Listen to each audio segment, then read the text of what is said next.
Coba selesaikan lawan terdekatnya, misalnya China, mungkin Bahrain. Itu prediksi awal, namun kenyataannya mungkin saja Indonesia akan membakar panggung dan meraih prestasi baru. Sementara yang lain, bagaimana kalau tiba-tiba pemainnya menurun? Ya sudah pasti semakin tertinggal, dan kita jangan malu untuk mengakuinya. Makin tertinggal memang. Dilansir dari Soha.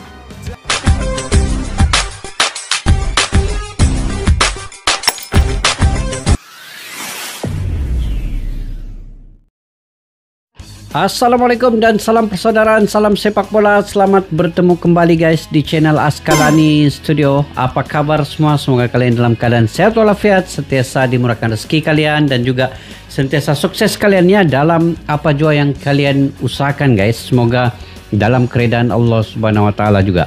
Oke. Judul yang ingin saya reaksi pada kali ini ialah dah akui aja kita emang ketinggalan jauh. King Indo melesat, tim rival ASEAN makin tantrum aja. Tantrum guys, tantrum. Apakah yang dimaksudkan dengan tantrum ini guys? Kalian bisa komentar ya di ruang kolom di bawah untuk berbagi info. Apakah maksud ataupun apakah arti tantrum itu? Oke, sekarang ini kita ketahui bahwa Indonesia kalau di ASEAN ini, kalau di Asia lah, bukan di ASEAN ya, bukan Asia Tenggara. Di Asia, ini merupakan sekarang ini sudah nilai pasarnya mungkin dalam top 10 atau di antara 10 tim terbaik Asia ya. Kalau masuk sudah Mil Silges masuk, Eliano masuk ke Timnas Indonesia. Jadi nilai pasar Timnas Indonesia itu makin bertambah guys. Dan antara top 10 ini mungkin Indonesia salah satu tim yang masuk dalam ranking ini. Mungkin bukan saja top 10, mungkin 5 atau 1 ke 5 tim di Asia ini. Salah satunya adalah Indonesia. Saya kurang pasti guys. Tetapi kalau menurut perkiraan saya selepas masuknya Miss Silges dan kalaulah Ian Matsin lagi masuk, ini lagi keren guys. Indonesia mungkin antara 1 ke 5 tim yang paling tinggi nilainya di Asia ini. Oke, apapun kita coba simak sama-sama daripada judul video ini tadi. Apakah di sebaliknya ini? Jadi yuk tanpa berbasa-basi kita simak dulu video ini guys.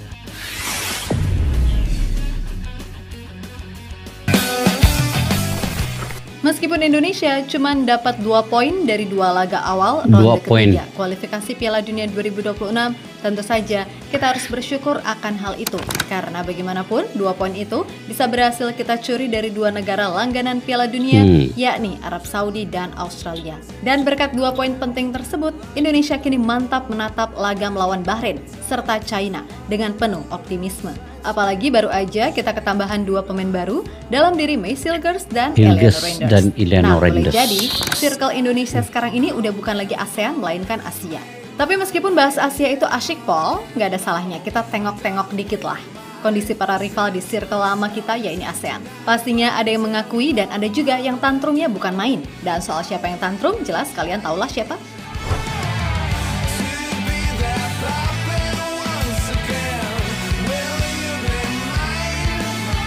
Jadi apa prediksi kalian guys? Indonesia lawan Bahrain dan China nanti bermain di kandang lawan.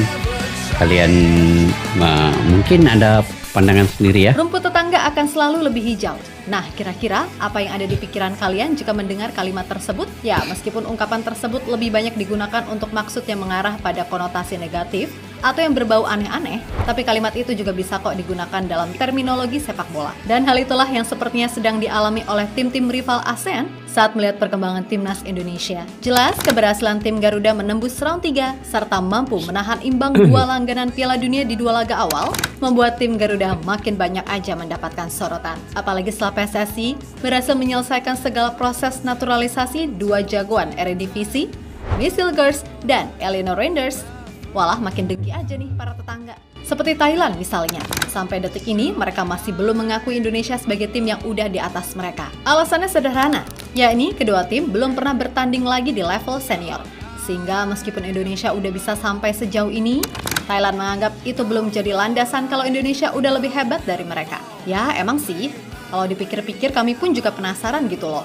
Kira-kira skuad Indonesia bisa nggak dengan mudah ngalahin Thailand? Sebab kalau kalian berpikir Thailand dan Vietnam itu sama sekali nggak benar. Menurut kami, Thailand tetaplah lebih bagus dari Vietnam. Jadi ya, secara ukuran, memang lawan sepadan bagi timnas di level ASEAN ya cuma Thailand. Bisa sih kedua tim ketemu di Piala AFF besok, Thailand. tapi tahu sendiri kan, kalau PSSI akan menurunkan tim muda buat ajang tersebut. Jadi ya silahkan saja, Thailand berasumsi apapun karena itu hak mereka. Namun meskipun bilang begitu, nyatanya mereka juga sedang gencar mencari pemain keturunan. Tapi ya gitu, nggak dapat-dapat. Thailand pun mencari pemain keturunan, Vietnam pun mungkin, Malaysia pun mungkin, Singapura pun mungkin menambah amunisi baru. Tetapi yang paling laju ini adalah Indonesia ya. Karena mereka salah satunya wakil ASEAN. Berikutnya kita masuk Malaysia. Malaysia. Nah, ini yang kocak. Ingat saat media di sana gembar-gembor karena akan menaturalisasi Kapten Go Ahead Eagles, Matt Days, yang diyakini memiliki darah keturunan Malaysia Belanda. Dah, seneng kali ya kan. Mana udah berani nih nyenggol-nyenggol Indonesia. Akan tetapi, setelah ditelusuri lebih dalam, Matt Dale memang memiliki keturunan Malaysia. Tapi itu melalui leluhurnya alias nenek buyutnya itu yang lahir di Singapura saat masih bagian dari Malaya. Jelas hal itu dinilai tidak memenuhi persyaratan persyaratan, karena menurut guys. aturan FIFA, seorang pemain hanya dapat mewakili sebuah negara jika mereka sendiri, orang tua, atau kakek neneknya lahir di negara tersebut, atau jika mereka telah tinggal di negara tersebut selama lebih dari 5 tahun. Alhasil, batal deh proses naturalisasinya. Nah, mengetahui kabar tersebut, ngamuk-ngamuklah fans Malaysia dan menilai federasi mereka gak secerdas PSSI yang dipimpin oleh Erick Thohir. Bisa-bisanya dari konsep dulu gitu loh. Kalau gitu kan malu jadinya. Mana sempat ada yang bikin CC remix funky pula. Ternyata nggak jadi, mampus. Aduh. Betul lah. Tapi memang lambat buat Malaysia nih guys ya. Saya pun kadang-kadang terfikir juga apa yang sebenarnya dilakukannya oleh pengurusan di FAM, Federasi Association Malaysia ini, Persekutuan Bola Sepak Malaysia. Sebegitu ramainya pegawai-pegawai tertinggi di sana, tidakkah mereka memikirkan ke depan untuk Malaysia ini 5 ke 10 tahun akan datang? Adakah pemainnya itu sejak pemainnya yang dipanggil, pemain yang sama, pemain yang sudahlah tidak perform, dipanggil lagi? Tiadakah pemain lain yang kita inginkan juga Malaysia ini ada satu perubahan drastik ya dari segi cara permainan taktikalnya dan juga pemain-pemain baru yang mungkin kalau pemain itu pegang bola dia akan digeruni oleh lawan, mungkin sebegitulah. Sekarang ini Malaysia punya penyerang seperti yang lokal lah, Arif Aiman dan juga Faisal Halim. Tapi Faisal Halim pun baru-baru ini mendapat kecederaan akibat dari tidak tahulah apa masalah penyokong di Malaysia ini sehingga kan sanggup mencederakan pemain sendiri ya. Jadi saya punya pandangan lebih baik kita membina sepak bola ini bersama daripada kita ada sifat iri, dengki dan sebagainya. Sekarang ini di Malaysia sudah menjadi-jadi juga sifat-sifat dan sikap yang tidak baik kini karena pemain sendiri pun dicederakan. Bukan saja Faisal Halim. Selepas itu Akir Rashid, kemudian Safiq Rahim, keretanya dipecahkan. Jadi penularan sebegini kalau tidak dikawal dengan baik oleh Malaysia, maka semakin banyaklah perkara-perkara negatif akan berlaku. Oke guys, tidak apa kita lanjut lagi. Sambil kita ngopi-ngopi guys ya.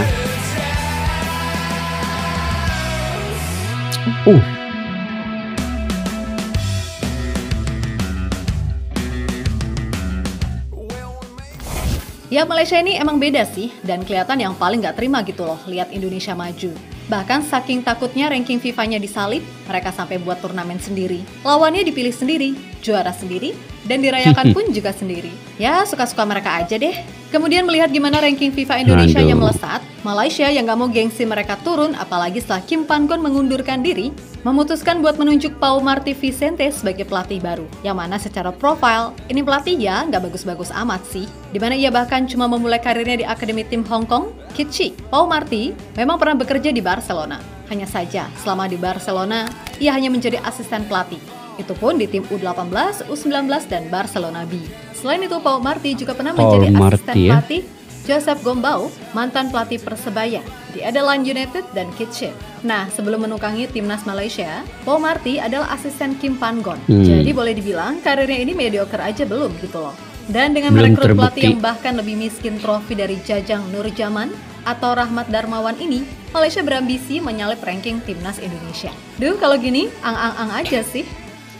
Susah Malaysia kejar Indonesia kalau dari segi pengurusannya belum ada komitmen, kita tidak nampak lagi lah. Tapi kalau TMJ yang masuk di Malaysia nih, insya Allah Malaysia akan cepat naik. Kalau Tengku Mahkota Johor ya,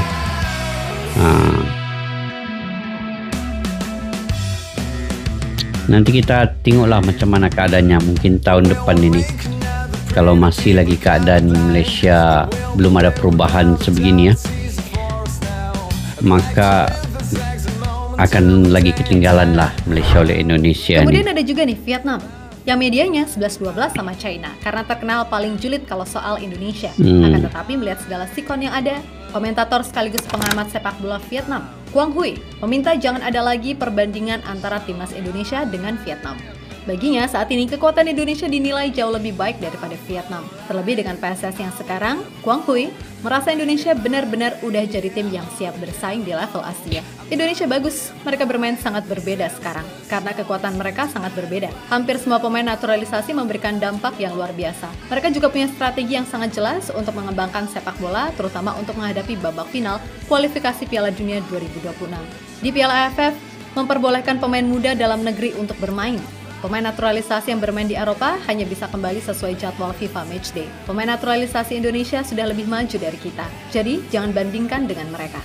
Indonesia harus menyelesaikan setiap pertandingan satu persatu. Coba selesaikan lawan terdekatnya, misalnya China, mungkin Bahrain. Itu prediksi awal, namun kenyataannya mungkin saja Indonesia akan membakar panggung dan meraih prestasi baru. Sementara yang lain, bagaimana kalau tiba-tiba pemainnya menurun? Ya sudah pasti semakin tertinggal dan kita jangan malu untuk mengakuinya. Makin tertinggal memang. Dilansir dari Soha. Kalau tidak bertindak cepat seperti apa yang dilakukan oleh Bapak Erick Thohir juga lah yang memang mantap.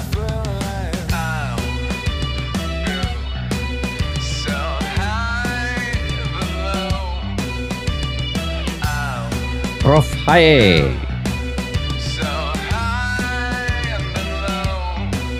Best tengok kalau cepat prestasi naik. Pada akhirnya kini selangkah nonton bola pun enak. Mimpi Indonesia untuk bisa masuk Piala Dunia udah terbuka. Memang pastinya nggak akan mudah, tapi dengan segala doa dan kerja keras serta dukungan semua masyarakat, pasti segalanya bisa terjadi. Maka dari itu harapannya setelah ini gak ada lagi pihak-pihak berkepentingan khusus yang memanfaatkan situasi ini untuk pribadi. Mulai dari debat-debat gak jelas, terutama soal naturalisasi dan lain-lain. Lalu yaitu para tokoh politik yang memanfaatkan situasi untuk kepentingan pribadi, dan pastinya ke depan kita akan lebih sering mendengar para 7 pendekar sakti pembenci STY dan naturalisasi plus Saitama Kawi Super berbicara seolah-olah STY atau PSSI ini salah mulu. Tapi begitulah adanya. Yang pasti sekarang timnas udah bisa selangkah lebih dekat menuju mimpi. Maka dari itu, fokus dan jangan terlena. Karena bagaimanapun mayoritas pemain yang ada adalah pemain muda. Sehingga moga-moga aja mereka bisa menjadi lebih matang dari sebelumnya, kan gitu. Pokoknya sukses selalu tim Garuda, terima kasih sudah berjuang dan kami bangga atas hal itu. Sekali lagi, Forza Garuda.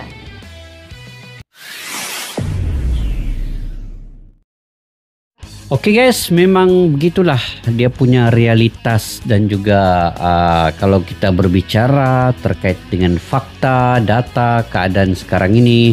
Tapi apapun saya tetap mendoakan juga sebenarnya Malaysia semoga ada sinar di hujung jalan. Malaysia semoga ada perubahan daripada atas sampailah ke bawah. Sekarang ini Malaysia bukan juga sebenarnya terlalu menurun ya, tidak juga. Karena Malaysia juga membuat perubahan-perubahan, tetapi perubahan yang kecil ya untuk penambahbaikan itu. Tetapi tidak secara total.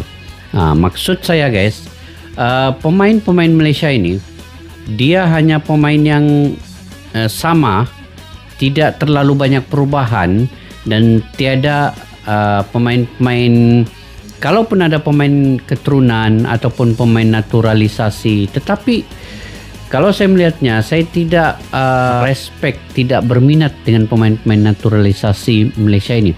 Karena yang diambil ini sudah berumur 30, 32, 35, seperti Paulo Jose, Sumare. Ini pemain-pemain yang sudah sampai ke tahap mereka perlu pensiun. Jadi kebanyakan pemain naturalisasi yang diambil oleh Malaysia itu merugikan. Saya punya pandangan merugikan. Tetapi pemain-pemain keturunan yang lain seperti Dian Coles, Stuart Wilkin, kemudian Daniel Ting, Darren Lock, ini okey. Ini pemain masih muda, masih dalam lingkungan umur 25 tahun. Tetapi kesilapan Malaysia mengambil pemain naturalisasi yang sudah tidak punya stamina. Memang dia perform di Liga Malaysia, tetapi kalau dilihat dari segi umur dan juga dari segi kemampuan staminanya itu untuk menyaingi tim-tim di ASEAN lain seperti Thailand, Vietnam dan Indonesia itu tidak mampu. Bagi saya mereka tidak mampu dengan pemain seperti itu. Dan pemain yang diambil pun, dinaturalisasi pun adalah pemain yang bermain di Liga Malaysia, bukan bermain di Eropah. Tidak seperti apa yang dilakukan oleh Timnas Indonesia ya. Mereka mengambil pemain yang bergrade A, berkelas tinggi, berkualitas dan punya pengalaman bermain di Eropah. Itu yang sepatutnya dilakukan oleh Malaysia. Tetapi apa boleh buat, ini saya punya pandangan sendiri saja. Mungkin Malaysia mau dengar atau tidak terpulang, sebab kritikan itu kritikan yang cuba kita bina. Saya ingin membina juga sistem sepak bola Malaysia ini dengan kritikan-kritikan sebegini. Memang Malaysia juga ada lakukan yang terbaik. Persatuan bola sepak di Malaysia ini telah melakukan yang terbaik juga sepanjang tempoh 5 tahun ke depan ini. Malaysia juga dari segi ranking itu naik. Kalau dulu di 150 rankingnya, sekarang sudah 130, naik juga lah. Dulu 182. Itu mungkin dalam 6 ke 7 tahun yang lepas. Sekarang ini sudah ada perubahan juga. Jadi maksudnya perubahan itu ada, tetapi tidaklah secara maksimal dan tidak secara total. Dan ada juga kesilapan-kesilapan yang dilakukan.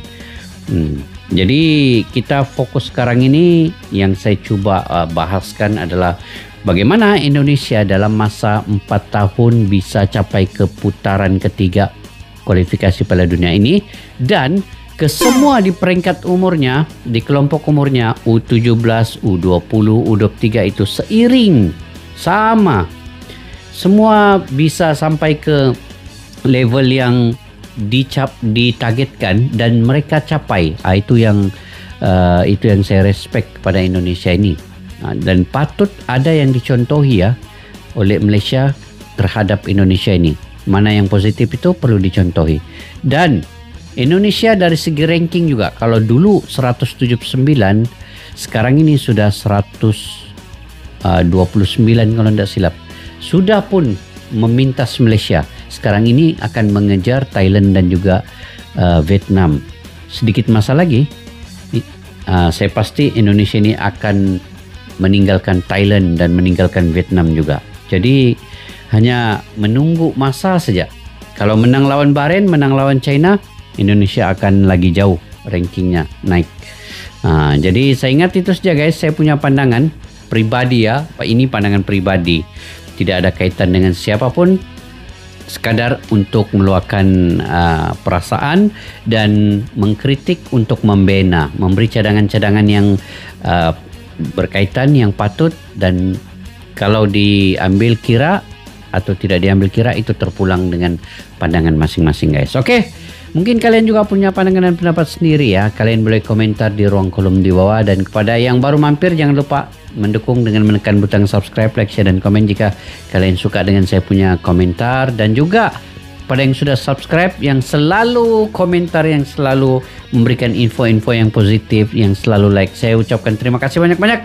Tanpa dukungan kalian saya tidak mampu berada sebaik ini untuk membahaskan sepak bola di ASEAN. Sampai kita jumpa lagi. Assalamualaikum warahmatullahi wabarakatuh. Bye-bye. Askalani Studio untuk kita channel yang bereaksi tentang apapun yang ada di Indonesia, channel YouTube dari Malaysia di Askalani Studio. Jika mau tahu tentang Indonesia, ayo like and subscribe channel kami Askalani Studio. Askalani Studio.